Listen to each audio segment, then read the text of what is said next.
நான் பிரபலமாக வேண்டும், இல்லை மற்ற நபர் பிரபலமாக வேண்டும் என்பதற்காகவா நம்மளை வந்து கிறிஸ்து ரட்சித்தார்? அதுக்காக நம்மளை வந்து சுவிசேஷம் சொல்ல அழைத்தார்? அப்போனா எவ்வளவு கேவலத்திற்குரிய காரியமாக இப்போது வந்து கிறிஸ்தவம் வந்து சென்று கொண்டிருக்கிறது என்பதை விசுவாசிகளே நீங்கள் புரிந்து கொள்ள வேண்டும், நீங்கள் உணர்ந்து கொள்ள வேண்டும் என்பதற்காக தான் நான் இந்த வீடியோ பதிவுக்கு வந்தேன். எவ்வளோ தூரத்துக்கு மட்டமான லெவலுக்கு வந்து கிறிஸ்தவத்தை வந்து கொண்டு போயிட்டார்கள். இவன் பிரபலமாகணும், அவன் பிரபலமாகணும். இப்போ யூடியூப் சேனல்லையும் பாருங்கள், நான் பிரபலமாகணுங்கிறதுக்காக தான் நிறைய பேர் வந்து யூடியூப்பில் வந்து வீடியோஸ் வந்து போட்டு கொண்டு இருக்கிறார்கள். இப்போ வியூஸ் அதிகமாக வரணும், அதுக்காக தான் வந்து பதிவிடுகிறார்கள். அதாவது உண்மையான கிறிஸ்தவர்களே, கிறிஸ்துவ விசுவாசிப்பவர்களே, வியூஸ் அதிகமாக போகிறது நிமித்தம் என்ன ஒரு பிரயோஜனம் கிடையாது. இப்போ நான் பிரபலமாகிறதுனால எதுவும் பிரயோஜனம் இருக்கா? பிரபலமெல்லாம் ஒரு காலகட்டத்தோடு அழிந்து போய்விடும்.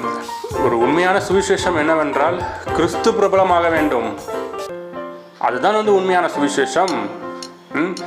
நான் சுவிசேஷம் எதற்காக சமூகத்தில் நான் கூற வருகிறேன் என்றால், கிறிஸ்து நல்லவர், கிறிஸ்து வல்லவர், கிறிஸ்துவை பிடித்துக் கொள்ளுங்கள், கிறிஸ்து ஒருவர் தான் பிரபலமானவர், அவரை மட்டும் நீங்கள் பிடித்துக் கொள்ளுங்கள் சொல்லுவதுதான் வந்து சுவிசேஷம்.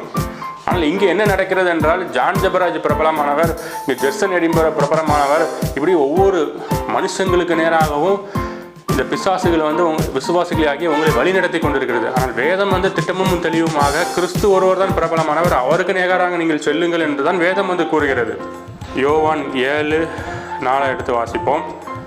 பிரபலமாயிருக்கிற விரும்புகிற எவனும் அந்தரங்கத்திலே ஒன்றையும் செய்ய மாட்டான், நீர் இப்படிப்பட்டவைகளை செய்தால் உலகத்துக்கு உம்மை வெளிப்படுத்தும் என்றார்கள். 7:5 அவருடைய சகோதரரும் அவரை விசுவாசியாதபடியால் இப்படி சொன்னார்கள். அப்படின்னா இயேசு கிறிஸ்துவை பார்த்து அவங்க சொல்கிறாங்க, இயேசு கிறிஸ்துவே நீர் வந்து பிரபலமாகனா இப்படி எதுவும் அந்தரங்கத்தில் செய்யாதையும், இப்போ எல்லோரும் பப்ளிக்காக பண்ணும், பப்ளிக்காக போய் அற்புதத்தை செய்யும், பப்ளிக்காக போய் ஒருத்தனுக்கு கண்ணை சுகமாக்கும், காதை சுகமாக்கும், அப்படி செத்தவனை எல்லாரும் முன்னாடியும் எழுப்பும், அப்படின்னு நீ பெரிய பிரபலமாயிருவீர் அப்படின்னு வந்து அவங்க வந்து கூறுகிறார்கள். அவங்களுடைய சகோதரர்கள் என்ன கூறுகிறார் என்றால் 7:5 அவர் சகோதரர்கள் விசுவாசியாதபடினால் அவர்களை வந்து அப்படி செய்தார்கள். அப்படின்னா தன்னைத்தான் பிரபலமாக வேண்டும் என்று ஒருத்தன் சமூக வலைத்தளத்துக்குள் வருகிறான் என்றால் அவன் இயேசு கிறிஸ்துவை விசுவாசிக்கவில்லை. இல்லை ஒருத்தன் பிரபலமாயிட்டான், அவனை குறித்து பேசிக்கிட்டு இருக்க இந்த ஐயாவும் அவர் வந்து விசுவாசிக்கவில்லை. அப்படின்னா விசுவாசிக்காதவங்க தான் பிரபலமாக வேண்டும் என்று சுற்றி திரிவார்கள். ஆனால் அந்த பிரபலமெல்லாம் ஒன்றுத்துக்கும் ஆகாது. இப்போ உங்களுக்கே தெரிஞ்சிருக்கும், இப்போ ஜெயலலிதா அம்மையார் இருந்தார்கள், கருணாநிதி இவர்கள் இருந்தார்கள். அவர்களும் ஏதோ கொஞ்சம் காலகட்டத்துக்கு அந்த பிரபலம் இருக்கும், மறிச்சதுக்கப்புறம் ஒன்றுமே கிடையாது.